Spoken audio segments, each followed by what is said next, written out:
Get ready to step onto a trail so fresh, only a handful of boots have ever hit the dirt. This is the brand new 5-day trek through the wild heart of the San Juan Mountains in Colorado. Crafted in 2023 by San Juan Mountain Guides, we're talking 35 miles of shimmering lakes, towering peaks, and hidden backcountry lodges that take you deep into untouched Colorado wilderness, hiking up to a dizzying 13,000 feet. The best part? We're hiking light, carrying only our day packs, knowing that each night we'll arrive at a remote backcountry lodge stocked with all the creature comforts we need to recharge. And I'm lucky enough to be among the first to experience it.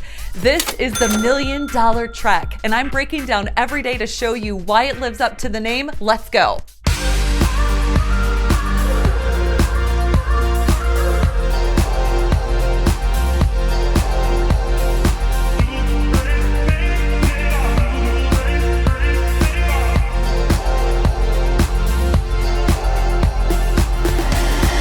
Day one begins in 𝗷𝗄𝗃, known as the Switzerland of the US, and it's the perfect gateway to the San Juan Mountains. After meeting with our guides, doing a final gear check, and loading up, we hit the road and start our climb up the legendary $1 Million Highway. The road twists and turns, hugging cliffs and cutting through mountain passes, giving us a taste of what's to come. Now, after shaving 1,000 feet off our climb, letting the four wheels do the work, we reach the South Mineral Creek trailhead, where the $1 Million Trek truly begins, with over 6 miles of terrain and 2,000 feet of elevation gain today. Since I'm here in the peak summer season, the trails are filled with fields of wildflowers. Everywhere you look, there's color. Vibrant purples, deep reds, bright yellows. It's like walking through this hidden garden. And I'll tell you, it's also a nice distraction because the climbing starts immediately and there's no easing into it. But with every step up, the views just keep opening up. We get our first real look at the San Juan Mountains, these massive rugged peaks that feel endless. Our first milestone is Clear Lake, which totally lives up to the name, with clear blue water reflecting the peaks all around it. And we take a moment just to take it all in. Right after Clear Lake, we hit the steepest part of the climb for the entire trek, and this is brutal. We go up this ascent at a snail's pace, but the views at the pass below South Lookout Peak around 11,000 feet make it totally worth it. From there, we descend into Paradise Basin, and the name says it all. It's remote, wild, and absolutely quiet. There's meadows of days, and you weave in and out of these forests and open fields that put the sound of music to shame. By late afternoon, we reach 𝗙𝗏𝗃 hut, part rustic retreat, part alpine sanctuary, where we're greeted with a warm meal and a bed and a solid end to an intense first day. We're just one day in, and the San Juans are already casting their spell miles away from the real world. Now, day two starts early, knowing we've got our longest day of the trek ahead, covering 11 miles and another 2,000 feet of elevation gain and 3,000 feet of descent. We set off into open meadows right from the start, and off to the right, this mountain called Battleship Mountain rises up, rugged and massive. The name fits because its slopes are carved by countless avalanches every year. Not only are you on really gentle terrain on day two, but this is what you get to look at all day long. Our goal is the 13,000-foot saddle up ahead, and with the altitude kicking in, this climb is no joke. This was an epic 2,000-foot slog, coming all the way up from there, about to cross the snowfield, and then make our way to Columbine Lake, appropriately named because these beautiful columbine flowers everywhere.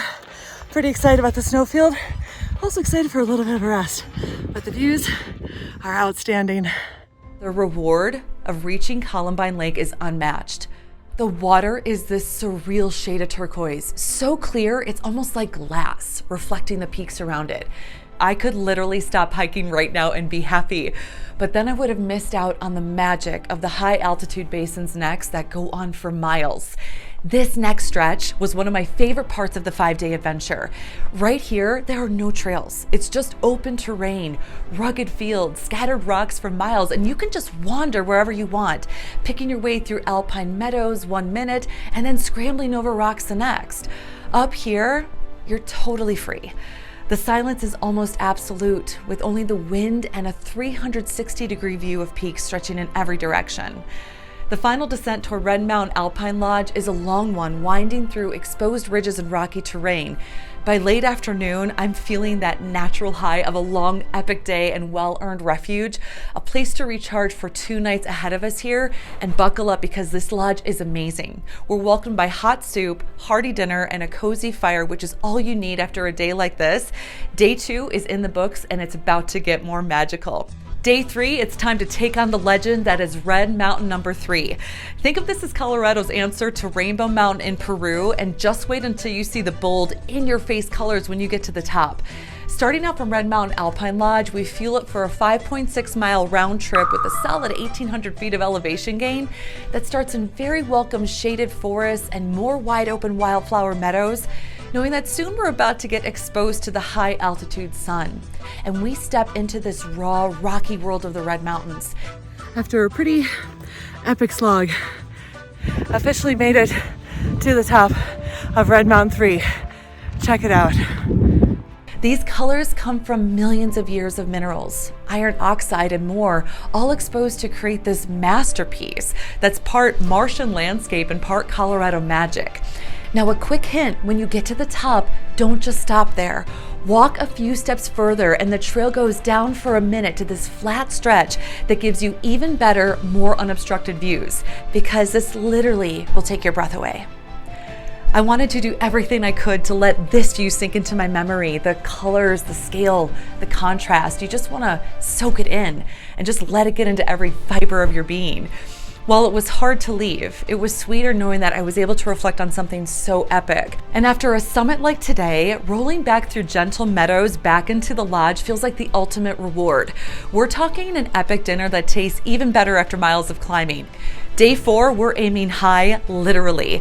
Today it's all about the ascent to the 𝗏𝗏𝗡𝗏 Pass, the highest mountain pass in the San Juans, sitting at a lung-busting 13,114 feet.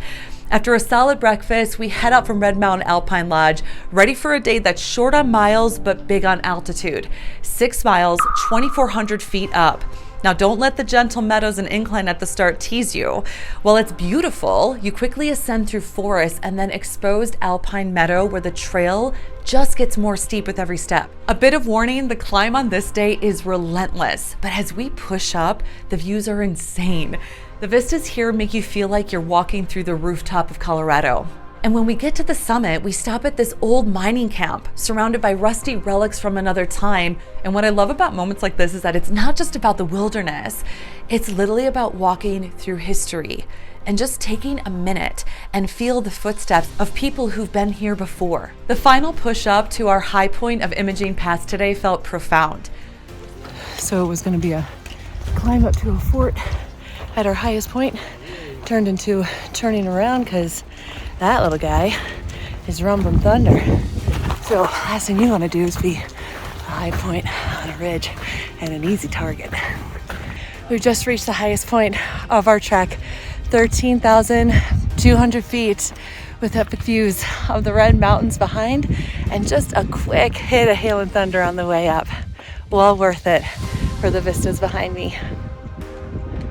It was an awesome opportunity for the group to really celebrate how far we've acclimatized over the past couple days and how far we've come standing at this point of our trek. Our descent down from 𝗏𝗏𝗡𝗏 is just as beautiful.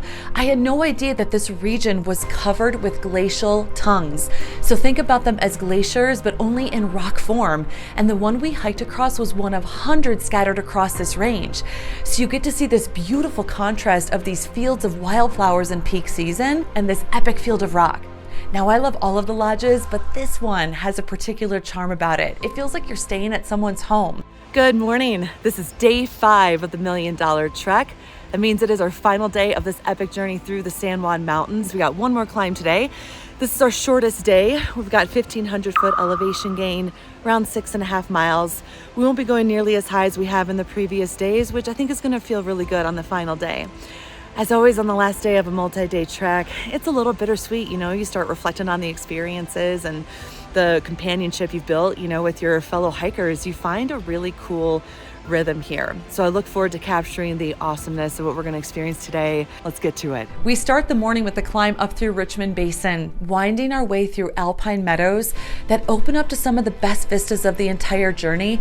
And there's something about the angle of the sun shining through the top saddle and ridgeline that makes it particularly magical.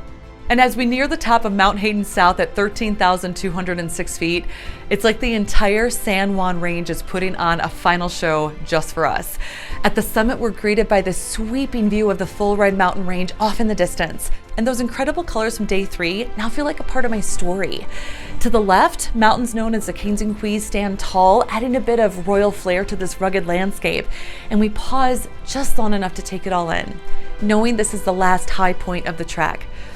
When it's time to descend, the trail takes us down into Full Moon Gulch, and we start from high alpine terrain and get back into these beautiful evergreen forests. And before you know it, we're winding through groves of aspens. Those bright green leaves are nature's altitude gauge, a sign we're getting closer to civilization, sad as it is to say. But if there aren't enough epic memories from this adventure, as we're hitting the final flat stretch, Mother Nature decides to send us off in style. Wouldn't you know, almost made it 5 days without getting downpoured on. And of course, in the last mile, what does it gotta do? Rain buckets. Hey, bring it on. Is that hail? Oh, it's actually hailing. This is fun. Yes, that is a sight.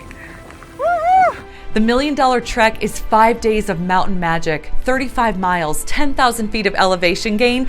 This trek was everything a new multi-day route should be. Challenging, breathtaking, and packed with the kind of wild beauty that keeps you coming back for more.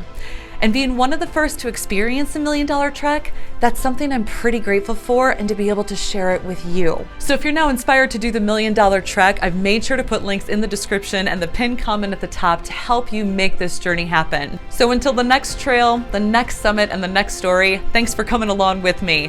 This has been an adventure worth every step, and I can't wait to see where the next one takes us. Hey, thanks so much for watching today's episode. Take a second and like this video, then subscribe to Explore This so you can get notified on when the next episodes come out, where we're going to be seeking adventure, tasting the world, and discovering everything. So excited to have you with me. I'm your host, Ahana, and I will see you next time.